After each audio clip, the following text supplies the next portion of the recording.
Drums echo through the valley, heavy, rhythmic, like the beating of a giant heart. The earth itself seems to vibrate beneath their rumble. The air carries the acrid scent of dust stirred by thousands of footsteps. The sky is veiled, not by clouds, but by the tension of a moment before the inevitable. The enemy is approaching. Its cries rise like a tide, its steel glitters on the horizon. And yet, the true battlefield is not before you. It is within you. Your hands grip the hilt of your saber, but your mind is already fighting. The warrior who trembles in the face of external chaos is already defeated, even if he has not yet crossed swords. But he who has forged his mind like a sharpened blade, tempered 1,000 times in fire and cooled in discipline, stands still, like the mountain that defies the storm. His eyes do not flee, his breathing remains steady, as if the entire universe had condensed into this precise moment, this suspended beat where everything can tip over. Miyamoto Musashi, in his book of 5 Wheels, said, "If you know the enemy and know yourself, you need not fear the result of 100 battles. But do you really know your enemy? You believe he is there in front of you, armed and ready to destroy you. But this is only part of the truth. The real enemy is not just the advancing army. It is fear that tightens your chest. It is pride that drives you to act without reflection. It is anger that wants to rush you into a disorderly attack. You can defeat 1,000 men on a battlefield, but if you fail to overcome your own demons, you will remain captive to yourself, imprisoned behind invisible walls. The earth trembles beneath the horse's hooves. The clash of armor echoes in the air. Around you, your comrades in arms prepare themselves. Some murmur prayers, others grit their teeth as if trying to stifle fear with rage. You hear them breathing faster, as if they're already running out of air before the blades even meet. But you remain grounded. You watch, you listen, you feel. For you know that the first battle is not fought with steel but with the mind. The wind blows, stirring up dust, casting ghostly silhouettes in the valley. Your gaze meets that of your adversary in the distance. In this moment you are already linked. He carries his own burdens, his own fears, his own illusions. Perhaps he is fighting for glory, perhaps for gold, perhaps for survival. But you, why are you here? To defend your honor, to protect those who rely on you, or simply to prove that you exist? So I ask you a question like a blow directly to your heart. What would you do if your honor depended on a single choice? Would you hide behind the excuse of the moment, finding 1,000 reasons not to strike, 1,000 reasons to wait, 1,000 reasons to flee? Or would you strike with a clear heart, without hesitation, knowing that your blade is the echo of your soul? For a blade is not just steel. It is the extension of your will, the reflection of your mind. The drums cease. The silence is even heavier than the din. Everything tightens as if the universe were holding its breath. You raise your saber. Your thoughts fade. There is no past, no future, only this moment. Steel hisses, bodies collide, and chaos bursts like a raging sea. But your heart remains still, clear, empty of fear. For you know, the enemy you face without is only a mirror of the one you face within. Every cry, every flash of blade, every step resounds like a test. Some fall, others retreat, but you advance step by step as if each breath were a victory. Your spirit does not cling to the fear of dying, nor to the desire to triumph. It is simply there, sharp like the point of your saber. You are no longer just a man. You are the battle itself. And as the sun breaks through the clouds and dust mixes with blood, a truth burns in your mind. The outer struggle is nothing more than a test to reveal your inner struggle. Yamamoto Tsunetomo, Don Luhagakure, wrote, "The way of the samurai is death." Many hear this phrase and see only the image of a tragic end, of a heroic sacrifice on the battlefield. But the wisdom it carries goes far beyond that. The death he speaks of is not merely physical. It is the death of the ego, the death of illusions, the death of that little inner voice that clings to its desires and fears like a child clinging to its toys. To die each day to oneself, to one's weaknesses, to one's comforts, is to be reborn stronger, sharper, closer to the essence of what it truly means to be alive. Seneca, centuries before the samurai, wrote, "He who is courageous is free." This is not a freedom granted by a king, a law, or a society. It is an inner, inviolable freedom which no external chain can reduce. It cannot be bought, it must be won. And to conquer it, a silent, invisible but relentless struggle is required. Fear, indecision, thoughts that go round and paralyze action are enemies more formidable than any army. Being courageous is not feeling fear. It is marching straight ahead in spite of it, and no longer giving it the power to govern your life. Sun Tzu, master of strategy, said, "The art of war is to subdue the enemy without fighting." But how can you apply this principle if you haven't yet subdued the enemy within? Doubt that prevents you from acting, anger that distracts you from your goal, jealousy that corrupts your heart, laziness that lulls you to sleep day after day. You are your general and your slave. Your thoughts are your troops. Your mind is your battlefield. Imagine yourself as a strategist observing your own inner kingdom. Some fortresses still stand, your discipline, your clarity, your honor.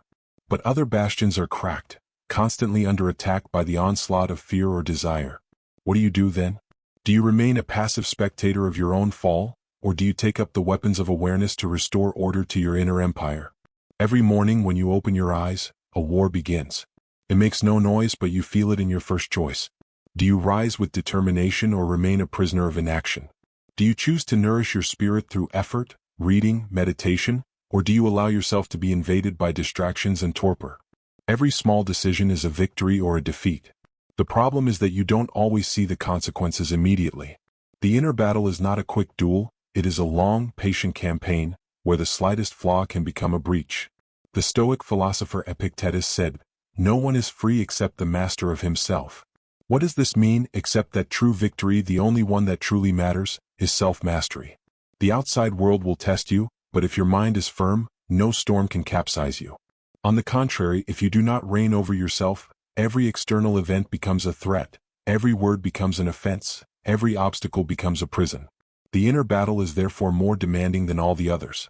Because your adversary knows everything about you. He knows your weak points, your secret wounds, your deepest temptations. You cannot deceive him, he lives within you. But you can transform him. It is not a war that ends in definitive victory, but a continuous discipline, an art of living. Every time you control an impulse, every time you transform a weakness into strength, you gain territory over yourself. So ask yourself, what does it mean for you to die to yourself every day? Are you willing to sacrifice your excuses, your destructive habits, your attachment to what limits you? Are you willing to shed your old skin like a molting snake to be reborn more alive, more aware, more free?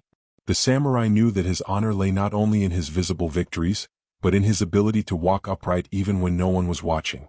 And you, do you walk upright in your own mind? Or do you bow before invisible enemies, whom no one sees but who silently consume you? Close your eyes. Breathe deeply. Feel the weight of the air moving in and out of your lungs. With each breath, the noise of the outside world recedes. The shouts, the obligations, the worries, everything dissipates like mist blown away by the wind. All that remains is this silence. But this silence is not rest. It is an arena, the secret dojo of your mind. Here no outside enemy can penetrate, and yet, it is here that the most terrible wars are fought. It is here that doubt appears in many forms. It whispers, "You are not strong enough. You will not succeed."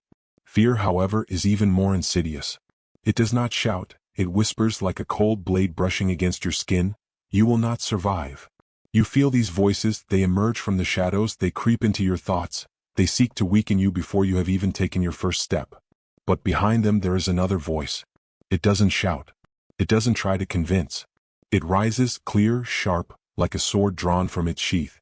It simply says, "Move forward." This voice needs no justification. It doesn't negotiate.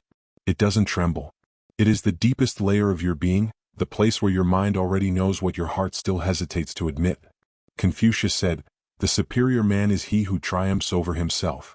But how can you triumph if you don't know the nature of your inner battlefield? Every thought is a weapon, every emotion an adversary. Some thoughts are allies, loyal soldiers who obey the command of your will. Others are traitors, saboteurs who open the gates of your fortress to your fears and weaknesses. Close your eyes again and observe. How do your thoughts move? Are they orderly, aligned like a disciplined army ready to follow your command? Or do they wander, disordered, distracted, scattering like drunken soldiers who know neither where to go nor why they are fighting? Understand this, victory does not depend on brute power but on order. An army of 10,000 men without strategy is less formidable than 100 warriors guided by a firm hand. Are you able to guide your mind like a general guides his troops? Every morning when you wake up, a battle begins. The thoughts of discouragement are already there, massed at the borders. Negative emotions seek to invade your camp. If you don't organize them, if you don't give them direction, they will take you prisoner before you even set foot out of bed. But if you become a strategist, if you place each thought in its rightful place, then your mind becomes invincible. Inner discipline is not a constraint, it is a liberation.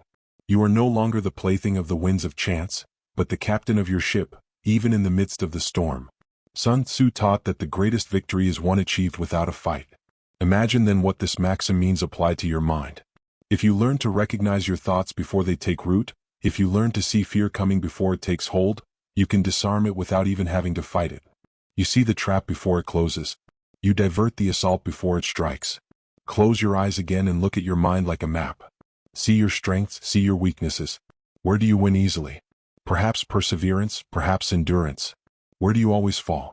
Perhaps anger, perhaps discouragement. The wise general does not lead his army blindly onto a battlefield he does not understand. He studies, he plans, he chooses his battles. Do the same with your mind. Remember this: you are both the architect and the soldier, the strategist and the fighter. If you leave your mind without order, you condemn yourself to defeat. But if you learn to order it, to give it clear direction, it will become your most powerful ally. So, I ask you again, are you able to guide your mind like a general guides his troops? Or do you let your thoughts wander like disorganized soldiers, given over to defeat before the first blow of the saber? Look at the samurai of yesteryear. Every gesture, every ritual, even every breath, bore the mark of discipline. Nothing was insignificant. The way they tied their belts, laid down their swords, drank their tea. Everything became a training exercise, a silent preparation for the decisive moment. Mastery is not born of chaos, but of order repeated, day after day, until the body and mind cease to distinguish between art and life. A Japanese proverb says, "Victory belongs to the one who trains for 1,000 days. Success belongs to the one who trains for 10,000 days." Patience is the invisible armor of the warrior. He who is impatient fails before he even begins. He who accepts slowness builds indestructible strength. The greatest strategists knew that war is not won in the instant of a duel, but in the years of invisible effort that precede it. Training is the forge, and the forge burns long before it produces steel. It is not battle that shapes the warrior, but the thousands of dawns and dusks spent repeating the same gesture, correcting the same mistake, sharpening the same blade. So ask yourself, how many days have you devoted to your own training? How many silent hours have you devoted to honing your mind like a sharp blade? Or have you allowed rust to set in your soul, through lack of discipline, believing that strength would come without effort? The moon illuminates the garden. The silence weighs like a prayer. The man who follows the way no longer fears death, for he has learned to die each day to his former self. His heart is like a calm lake, and his blade is but a shadow of that inner peace. Musashi said, "The true warrior has no fixed path. For his path is that of infinity, of heaven and earth, of breath and emptiness. Where the world sees battles, he sees lessons. Where others see enemies, he sees mirrors. Listen, deep within you the way whispers. It calls you to be more than a fighter, more than a strategist, to become a free spirit, sharp as light, unshakable as the mountain." So I ask you one last time, are you willing to die for what you believe in? Or will you continue to live as if nothing has value?